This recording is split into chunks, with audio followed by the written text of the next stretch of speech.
So developers లేకపోతే testing గురించి developer బెస్టా testing బెస్టా చాలా మంది అడుగుతా ఉన్నారు. ఎటు సైడ్ వెళ్ళాలి? చాలా ఇన్స్టిట్యూట్స్ టెస్టింగ్ బాగుంటుంది అని చెప్పి వాళ్ళ దగ్గర ఆ కోర్స్ ఉంది కాబట్టి దాన్ని చాలా బాగా ప్రమోట్ చేస్తున్నారు. ఒక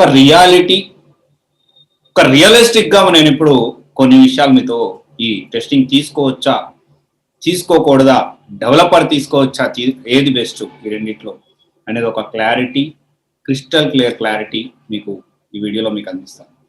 చాలా సింపుల్ ఎగ్జాంపుల్స్తో నేను ఎక్స్ప్లెయిన్ చేస్తాను. మీకు చూసుకుంటే డెవలపర్స్ అంటే ఏంటి? డెవలప్ చేసేవాళ్ళు. తర్వాత టెస్టింగ్ టెస్టర్స్ అంటే ఏంటి? టెస్టింగ్ చేసేవాళ్ళు. ఈ రెండు విషయాలు మీకు కూడా తెలుసు. మనం జనరల్గా ఆలోచిద్దాం.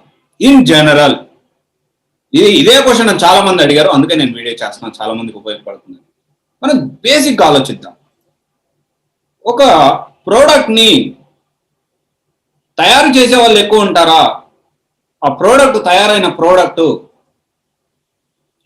క్వాలిటీ ఉందా లేదా, పర్ఫెక్ట్గా పనిచేస్తుందా లేదా అని టెస్ట్ చేసే వాళ్ళు ఎక్కువ ఉంటారా? అగైన్ ఐ రిపీట్, ఒక చిన్న ఎగ్జాంపుల్ తీసుకుందాం.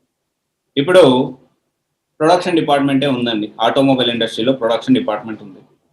కారు డెవలప్ చేయడానికి ఇంజనీర్స్ ఎక్కువ అవసరం పడతారా?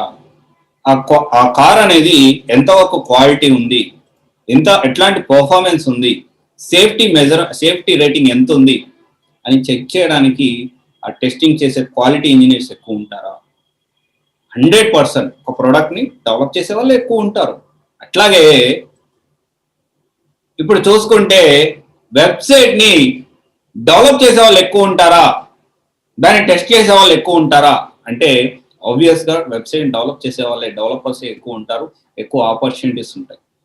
దెన్ లేదు, నా కోడింగ్ అంటే కష్టము, కోడింగ్ అంటే నాకు అంత రాదు, నేను టెస్టింగ్ సైడ్ వెళ్తాను, నాకు అదైతే తక్కువ ఉంటుంది అంటే మీరు ఒక విషయం ఆలోచించాలి.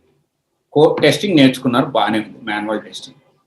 మీరు మళ్ళీ ఆటోమేషన్ సెలీన్కి వెళ్ళాలి అంటే మళ్ళీ మీరు కోడింగ్ అనేది ఖచ్చితంగా టచ్ చేస్తారు.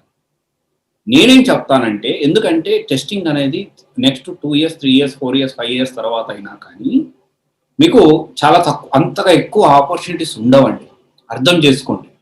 So opportunities in the sense ఏంటి అంటే శాలరీ గ్రోత్ అంత ఉండదు.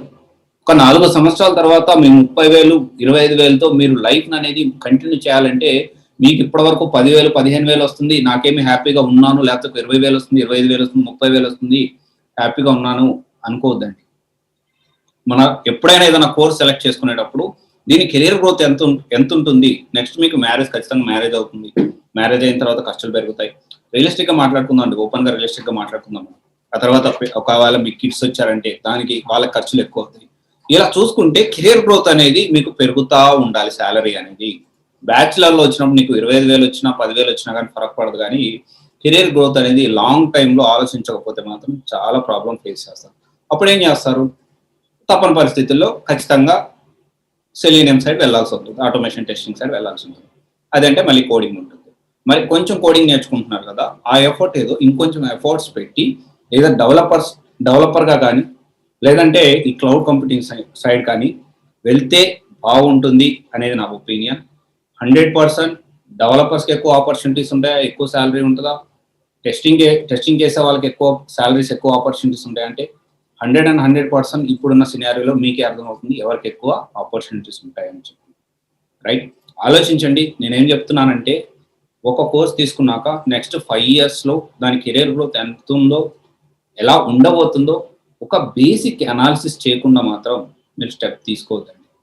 రైట్, ఇది ఒకసారి ఆలోచించండి. ఇది వన్యరాజ్ సైనింగ్ ఆఫ్.